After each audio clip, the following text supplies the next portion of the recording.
ایک 1926 میں جماعت بنی ہوئی ہے، یعنی آج سے تقریباً 100 سال پہلے، وہ ہے دیوبند مکتب فکر کی تبلیغی جماعت. اس کے بانی بھی ہیں الیاس کاندلوی صاحب، دعوت اسلامی کے بانی ہے الیاس قادری صاحب. ایک اہل حدیثوں نے بھی اب بنا لی تبلیغی جماعت، اس کے بانی ہے الیاس اسدی صاحب. سلام علی الیاسین، وہ قرآن میں آج آیت بھی آ جائے گی، یہ تینوں ہی الیاس ہیں. تو اہل تشیع نے ابھی تک کوئی جماعت نہیں بنائی، ہو سکتا ہے کوئی الیاس نام کا بندہ ڈھونڈ رہے ہوں وہ، تو یہ ایک بائی چانس ہے کہ تینوں کے نام ہی الیاس ہیں. بریلوی، دیوبندی، اہل حدیث، تینوں کی جماعتوں کے جو بانی اور امیر ہیں ان کے نام جو ہیں وہ الیاس ہیں. تو ان کو میں ریکویسٹ کروں گا تبلیغی جماعت والوں کو بالخصوص کہ جس طرح الیاس قادری صاحب نے ہمت کی ہے اور پگڑی کا کلر چینج کیا، آپ بھی ذرا میدان میں اترے نا، اور آپ نے جو اپنی نشانیاں بنائی ہوئی ہیں نا ان کو چینج کریں. اب میں نے دیکھا جو لوگ بھی تبلیغی جماعت میں جاتے ہیں وہ فوراً سے پہلے اپنی مونچھیں صاف کر دیتے ہیں، اور وہ سمجھتے ہیں شاید یہ کوئی سنت ہے. سنت نہیں ہے، نبی علیہ السلام سے نہ کسی صحابی سے یہ ثابت ہے کہ انہوں نے کبھی مونچھیں صاف کی. تو مونچھیں پست کر کے رکھیں، یہی سنت ہے. یہی بخاری اور مسلم میں ہے کہ فطرت میں جو چیزیں ہیں ان میں مونچھیں پست کرنا ہے، داڑیاں بڑھانا ہے، مسواک کرنا ہے، ختنے کروانا ہے، یہ ساری چیزیں آئی ہیں. اس حوالے سے میں ریکویسٹ کروں گا ان کو کہ صحیح بخاری میں حدیث موجود ہے انٹرنیشنل نمبر کے مطابق 5888 کہ نبی صلی اللہ علیہ وآلہ وسلم نے فرمایا مونچھوں کو پست کرو. یہ صحیح بخاری ان کو ذرا دکھا دیجئے. 5888 صحیح بخاری کے اندر انٹرنیشنل نمبر کے مطابق یہ حدیث موجود ہے. فرمایا مونچھوں کو پست کرنا فطرت میں ہے، یعنی نیچر میں ہے. اور سورۃ النساء کی آیت نمبر 119 میں آیا ہے کہ یہ شیطان کا کام ہے کہ وہ حکم دے گا وَلَآمُرَنَّهُمْ فَلْيُغَيِّرُنَّ خَلْقَ اللَّهِ، میں ان کو ضرور ابھاروں گا کہ تیری تخلیق کو بدلے.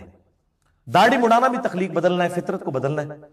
البتہ ختنے جو ہیں وہ ان کو کروانا فطرت ہے، وہ اللہ تعالیٰ نے خود حکم رکھ دیا. تو یہ ان کو دکھا دیجیے یہ والا پیج، اور اس میں خصوصاً جو یہ حدیث ہے 5888 اس کی جو ہیڈنگ ہے اس کے اندر امام بخاری رحمہ اللہ تعالیٰ نے تعلیقاً لکھ دیا، اور ان کی صحیح اسناد بھی باقی کتابوں کے اندر موجود ہے کہ عبداللہ بن عمر رضی اللہ تعالیٰ عنہ اپنی مونچھیں اتنی پست کرتے تھے کہ یہ کھال کی سفیدی پیچھے سے نظر آتی تھی. اب یہ ذرا کیمرے میں یہ میری مونچھیں بھی ان کو دکھا دیں کہ اتنی مونچھیں پست کرنا کہ یہ پیچھے جو کھال کی سفیدی ہے نظر آئے، یہ ہے عبداللہ بن عمر کی سنت. اور عبداللہ بن عمر مونچھیں پست کرنے والی حدیث کے چونکہ راوی ہیں، تو راوی حدیث اپنے عمل سے بتا رہا ہے کہ پست کرنے کا مطلب مونڈنا نہیں ہے، بلکہ اتنی چھوٹی کرنا کہ کھال کی سفیدی نظر آئے، ورنہ تو وہ کہہ دیتے ہیں مونڈنا. اور میرا چیلنج ہے کہ دنیا کی کسی حدیث کی کتاب میں مونچھیں مونڈنے کا ذکر نہیں ہے، کسی صحابی سے ثابت نہیں ہے مونچھیں مونڈنا، بلکہ اس کے اپوزٹ چیز موجود ہے. اچھا یہ جو حدیث ہے 5888 اس کے بعد 5889 بھی ہے کہ 5 چیزیں فطرت میں سے ہیں: ختنہ کروانا، زیر ناف بال مونڈنا، بغل کے بال نوچنا، ناخن ترشوانا اور مونچھیں کم کرنا. اس میں واضح الفاظ ہیں: قص الشارب، مونچھوں کو پست کرنا، مونڈنے کے الفاظ نہیں ہیں، بلکہ یہ مونڈنے کو تو ناپسند کیا گیا ہے. اور میں یہ اپنی طرف سے فتویٰ لگایا تو مطلب یہ لوگ برا منا جائیں گے. یہ حدیث کی پہلی کتاب ہے میرے بھائیو، الموطا امام مالک، روایرز پہ پہلی کتاب حدیث کی، بخاری اور مسلم سے بھی پہلے، امام مالک بن انس رحمہ اللہ تعالی المتوفا 179 ہجری. بالکل اینڈ پہ جا کے الموطا امام مالک میں یہ بریلویوں کا جو ترجمہ ہے اس میں 1710 ہے، اور مکتبۃ شاملہ کی انٹرنیشنل نمبرنگ ہے 1677. اس میں میں نے یہ انڈر لائن کیا ہوا ہے، امام مالک کی رائے باقاعدہ انڈر لائن کی ہوئی ہے کہ امام مالک رحمہ اللہ تعالی. یہ والا پیج بھی پہلے کور کریں جی، اس کا اینڈ، جو میرے لیفٹ والا ہے پیج، اس کا بھی اینڈ کور کریں. وہ باقاعدہ یہی بخاری والی حدیث لے کے حضرت ابو ہریرہ سے کہ 5 چیزیں فطرت میں ہیں، جو بخاری میں 5889 ہے. اور اس کے بعد یہ والی جو حدیث ہے جو میں نے انڈر لائن کی ہوئی ہے، اس کے اندر امام مالک رحمہ اللہ تعالیٰ نے باقاعدہ یہ لکھا ہے اسی کانٹیکسٹ میں کہ مونچھیں صرف اس قدر ترشوانا چاہیے کہ ہونٹوں کے کنارے نمایاں ہوں.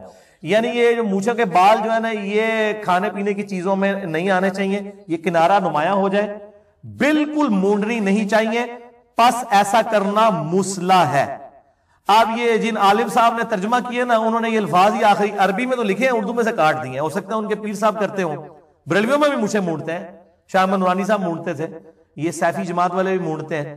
انہوں نے ترجمہ ہی اس کا کہا دیا. پھر میں نے اردو میں خود لکھا ہے ساتھ ترجمہ, عربی میں نے دکھا دیا, اس میں الفاظ ہیں وَلَا يَجُزُّهُ فَيُمَثِّلُ بِنَفْسِهِ, یعنی جو مونڈتا ہے وہ مسلح کر رہا ہے. مسلح کہتے ہیں عربی میں فطرت کو بگاڑنا, جیسے جانوروں کے کان چیر دینا, ان کے سینگ توڑ دینا, یہ مسلح ہے, بگاڑنا. اس کو قرآن پاک کی سورہ نساء کی آیت نمبر 119 میں حرام قرار دیا گیا اور شیطانی فعل. اور یہ داڑھی کرنا بھی مسلح ہے مرد کے لیے کہ وہ اپنا چہرہ بگاڑ دے.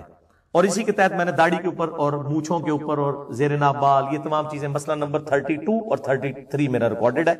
آپ یوٹیوب کے اوپر جا کے کریکٹ سپیلنگ لکھ دیں, 33 ڈیجٹ ڈیش مسئلہ, MAS اپوسٹرافی والا کاما ALAH, تو وہ ویڈیو کھل جائے گی. مسئلہ کہتے ہیں سوال کو عربی میں. البتہ تبع تابعین میں سے ایک بہت بڑی پرسنالٹی ہے سیدنا سفیان بن عیینہ رحمہ اللہ تعالی. ان سے ثابت ہے کہ وہ مونچھیں مونڈتے تھے.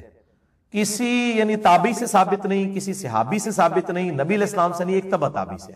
اور تابعین میں سے آپ دیکھیں, تبع تابعین میں سے انہی کے پیرلل میں امام مالک اسے مسلح کہہ رہے ہیں. یعنی اگر ایک کرنے والا موجود ہے تو دوسرا اس کو حرمت کا فتویٰ بھی دے رہا ہے. اس لیے اس میں بچنے میں یہ عافیت ہے, آپ مونچھیں پست کریں, مونڈے نہ, یعنی یہ مسلح نہ کریں. تو یہ نشانی اپنی چھوڑ دیں. یہ نہیں ہے کہ جو بھی تبلیغی جماعت میں جائے تو وہ فوراً یہ کام کر لیں.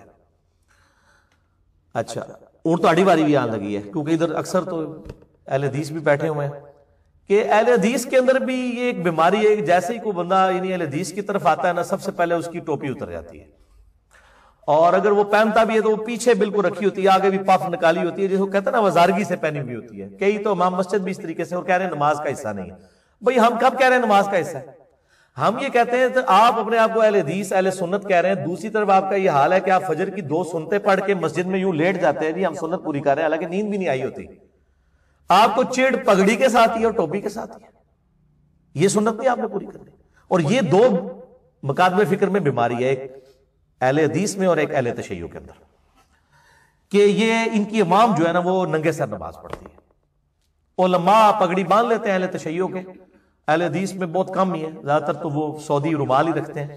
جائز ہے لیکن خلاف سنت نہیں ہے, وہ سنت پہ عمل کریں. وہ جائے امام کعبہ بھی نہیں کر رہا, اللہ اس کو بھی توفیق دے. تو بہرحال میں یعنی وہ ہو سکتا ہے کیونکہ اہل حدیثوں کی بات نہیں کی ہے, میرے لیے میرے بھائی سارے برابر ہیں. جو حق بات ہے وہ کریں گے, جو غلط بات ہے اس کو کنڈیم کریں گے انشاءاللہ تعالی. تو یہ اہل حدیث بھی اپنی نشانی چھوڑ دیں. یہ نہیں مطلب ایک شکل سے بندہ دیکھ کے پہچانا جاتا ہے کہ یہ اہل حدیث ہے, یہ بریلوی ہے, یہ دیوبندی ہے. آپ بھی پہچان سکتے ہیں. میں اگر آپ کے سامنے ایک بندہ لے ہوں جس کی مونچھیں چٹ ہوں, ایک سخت ٹوپی سفید والی پہنی ہو, آپ کہہ دیں گے یہ دیوبندی ہے. اور ایک بندہ لے ہوں جس نے گرین پگڑی پہنی ہوئی ہے, یہاں مسواک سجائی ہوئی ہے اور پیلی چپل پہنی ہوئی ہے, آپ کہہ دیں گے بریلوی ہے. اور ایک بندہ لے ہوں جس کی داڑھی کچھ بال ادھر بکھرے ہوئے ہیں, ادھر بکھرے ہوئے ہیں, یا تو ننگے سر ہے یا ٹوپی رکھی ہوئی ہے تو وہ بھی سائڈ پہ ٹائٹ ہے, اور آگے بھی بال بکھرے ہوئے ہیں, اور شلوار آدھی پنڈلی تک ہے, آپ کہہ دیں گے اہل حدیث ہے. اس طریقے سے شیعہ جو ہے وہ بالکل چھوٹی چھوٹی داڑھی رکھتے ہیں, وہ گیٹ اپ سے بھی پہچانے جاتے ہیں جو ان کے یعنی مذہبی طبقہ ہے. تو یہ بڑا ظلم ہے کہ مکاتب فکر کی تفریق بھی گیٹ اپ کے ذریعے ہو رہی ہے, حالانکہ ایسا نہیں ہونا چاہیے.